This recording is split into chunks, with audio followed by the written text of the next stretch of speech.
शब्द का जिक्र गीता अध्याय 14 श्लोक 3 से 5 में हुआ है। आइए देखते हैं। यह है पवित्र गीता जी, जिसके अध्याय 14 के श्लोक 3 में गीता ज्ञानदाता कहता है कि हे अर्जुन, मेरी मूल प्रकृति को तू संपूर्ण भूतों की यानी सर्व प्राणियों की योनि जान, मतलब पैदा करने वाली जान। वो प्रकृति गर्भ धारण करने वाली है। मैं उस योनि में गर्भ को स्थापना करता हूं।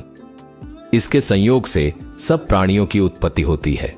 फिर गीता अध्याय 14 श्लोक 4 में यह ब्रह्म कहता है कि हे अर्जुन, सब योनियों में जितनी मूर्तियां अर्थात शरीरधारी प्राणी उत्पन्न होते हैं, मूल प्रकृति तो उन सब की गर्भ धारण करने वाली माता है और मैं बीज को स्थापना करने वाला पिता हूं।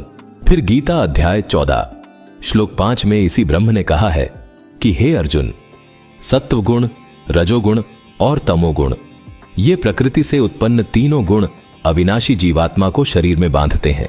यहां गीता ज्ञानदाता, जो ब्रह्मा विष्णु महेश के पिता हैं, ये श्री कृष्ण में प्रवेश करके कहते हैं कि हे अर्जुन, इस मूल प्रकृति से सब प्राणियों की उत्पत्ति होती है और उस मूल प्रकृति के गर्भ में मैं बीज स्थापित करता हूं तथा तीनों गुण यानी रजगुण ब्रह्मा, सतगुण विष्णु तथा तमोगुण शिव इसी मूल प्रकृति से पैदा हुए हैं और इस संसार में ये तीनों ही सबको बांधे हुए हैं। भागवत पुराण से सिद्ध करते हैं कि ये मूल प्रकृति देवी दुर्गा जी हैं और इनके पति ब्रह्म हैं और इसी ब्रह्म और देवी दुर्गा से तीनों देवताओं ब्रह्मा विष्णु महेश की उत्पत्ति हुई है। देखिए, यह देवी भागवत पुराण, जिसके तीसरे स्कंद के पृष्ठ 135 पर लिखा है। विष्णु जी कहते हैं कि ब्रह्मा और शंकर, देखो वे सभी सहचरियां भगवती की सेवा कर रही हैं, जो प्रभुत पुण्य वाले महान दानी एवं तपस्वी हैं। उन्हीं को कल्याण स्वरूपिणी भगवती भुवनेश्वरी के दर्शन मिलते हैं। रागी जन इनका दर्शन नहीं कर पाते। ये मूल प्रकृति है। यहां साफ लिखा है कि ये मूल प्रकृति है, मतलब देवी दुर्गा जी ही मूल प्रकृति है। इसका मतलब गीता जी अध्याय 14 के श्लोक 3 में वर्णित मूल प्रकृति यही देवी दुर्गा जी हैं।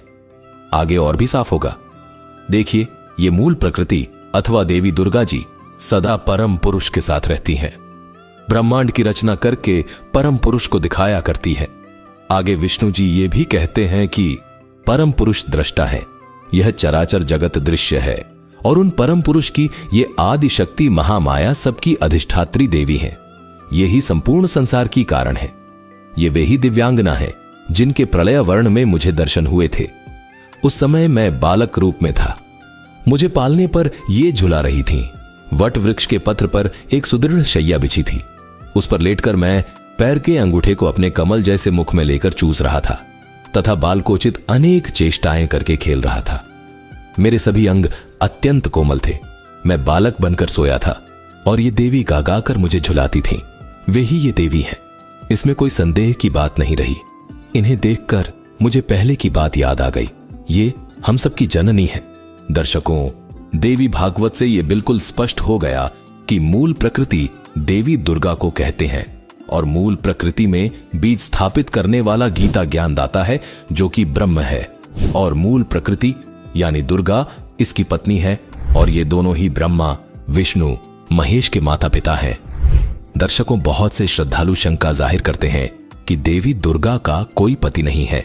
आइए आपको देवी भागवत के तीसरे स्कंद के अध्याय 5 से ये भी प्रमाणित कर देते हैं। ये है श्रीमद् देवी भागवत भाग 1, खेमराज श्री कृष्णदास प्रकाशन, मुंबई, तीसरा स्कंद अध्याय 5 मंत्र 12, जिसमें लिखा है, शंकर जी देवी दुर्गा को कहते हैं कि हे जगदम्बिके, तुम अपनी इच्छा से जगत की उत्पत्ति और पालन करती हो और अपनी कला से ही इच्छा पूर्वक नाश कर सकती हो। अपने पति पुरुष से सदा रमण करती हो। दर्शकों, यहां बिल्कुल साफ लिखा है कि हे जगदम्बिके, आप अपने पति के साथ सदा रमण करती हैं। यहां स्पष्ट हो गया कि ब्रह्मदेवी दुर्गा के पति देव यानी पति पुरुष हैं। आगे लिखा है कि हे शिवे, हम तुम्हारी गति नहीं जानते, हे जननी। यहां भी साफ लिखा है कि हे जननी यानी हमें पैदा करने वाली हो। लिखा है कि हे जननी, युवती भाव में भी प्राप्त हुए हमको चरण कमल की सेवा दीजिए। आपके चरण कमल की भक्ति के बिना सुख कहां है। हे माता, तुम्हारे चरणों को छोड़कर मेरी इच्छा कहीं भी नहीं होती है। उसमें तनिक भी शंका की गुंजाइश नहीं है। ये हमारे शास्त्र प्रमाणित कर रहे हैं।